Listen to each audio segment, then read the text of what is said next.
I knew music was going to be my career from a very young age. It wasn't necessarily being a vocalist, being a hip hop producer, or rapper, or whatever. It was I originally wanted to be a percussionist. I originally wanted to play African and Latin percussion because that's what I grew up around. But then hip hop really became my career path choice around junior year of high school. At the end of junior year, beginning of senior year, that's where I really started to be like, all right, I need to really make a crack at this.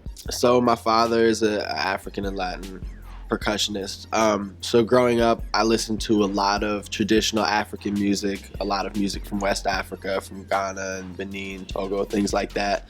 A lot of Latin music. We did capoeira growing up in the house. I had that element of rhythm and movement in my early development, I guess you could say. But then other than that, real old stuff, you know, Sam Cooke, the Beatles, Jimi Hendrix, Bob Marley, all the real classics were played in the house. And then my mom came from a completely different era of music, you know, a whole different side of like American culture. I guess that's the great juxtaposition for being mixed, is that you have these two colliding worlds. So I was really surrounded by a lot of diverse sounds, a very well-rounded palette of music.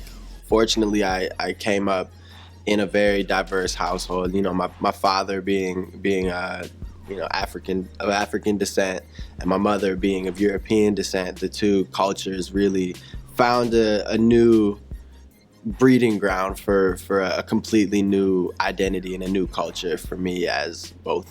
So creating 1111 was one of my most spiritual moments when it comes to creating music, because of what it meant to me at the time, as well as what it meant to me moving forward even. A drunk driver had hit a pole on the north. He was going northbound and we were coming southbound, which was a huge electrical breaker that knocked down 4 other poles and took them out of the ground and had flipped over our vehicle. So we got smashed up in a Prius. But we realized that we can do everything ourselves. We don't, you know, sometimes you don't need a big label backing you up.